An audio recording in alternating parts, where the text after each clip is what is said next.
So we're going to start on BBC iPlayer with a new natural history series called Asia. And here's a clip. There's nowhere else on Earth with so many untold stories.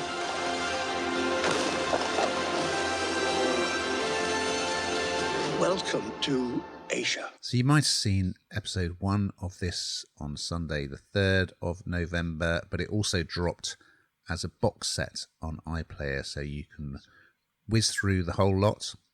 Narrated by Sir David Attenborough, who actually was at the screening that I attended.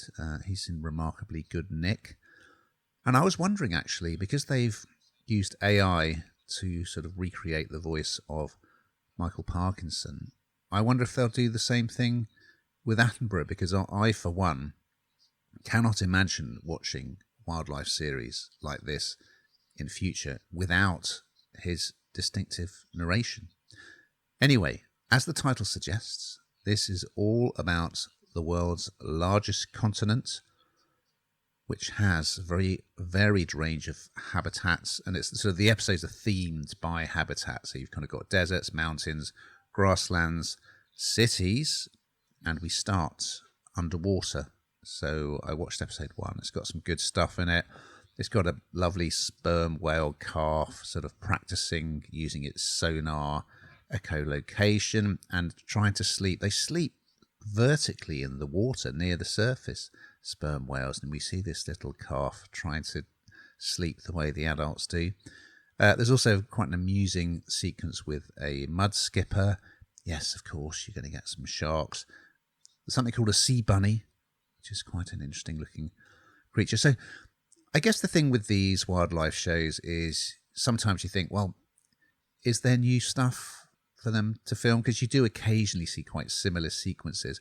And I think what's really been a game changer is drone technology, because using drones, they can get completely different type of footage. And in this series, I think there's an episode called Tangled Worlds, and they get amazing footage of the sort of iconic Asian creature, the tiger, because they can, I mean, these drones are quite quiet now, so they can get in pretty close, and you see the most amazing behavior, and they manage to capture hunting behavior as well, which you wouldn't normally be able to see because tigers sort of hunt in quite high, thick foliage. It's become a thing now that at the end of the episode they show you that the lengths that the crew had to go to get these incredible pictures. So that's fascinating. Coming in later episodes, there's lots of good stuff. There are these elephants that have that kind of stop buses on the road to sort of beg for food from all the pilgrims who are on the bus. Yeah, there's lots of good stuff. There are also elephants that go really high up, sort of through the tea plantations to get to the grasslands high up in the mountains.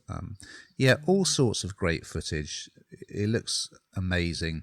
And then it finishes, as again has become quite a regular thing, the final episode is all about conservation. So yeah, another wonderful landmark BBC wildlife series with the stamp of Sir David Attenborough all over it. So yeah, absolutely terrific. What do you think, Hannah?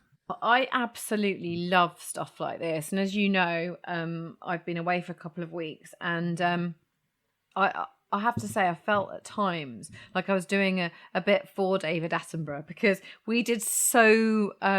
we went on... Well, first of all, we went on safari. So we saw all these animals really up close and personal. And it's just so incredible. And, you know, in HD now on the TV screen, like you're watching this, it's amazing. And then in actual real life, it's absolutely incredible. But it's beneath the waves, you know, into the ocean, which I think is absolutely terrifying for many of us. And like you're talking about the sperm whale, and you think of dolphins and go, they're so lovely, you can go and swim with them. Of course, you can't swim with all of them, can you? But it's what lurks beneath. But actually, when you're under there, it's just so tranquil and incredible. And, you know, we had reef sharks, you know, swimming around us, and turtles. I swam with the manta ray. And it made me think of this is what David Attenborough does for a job, and this crew, and how incredible it is to get that footage, because we were with trained divers who were getting footage for us down there, which is got to be not a patch on what they're getting, of course, but that's what's really nice about this, is learning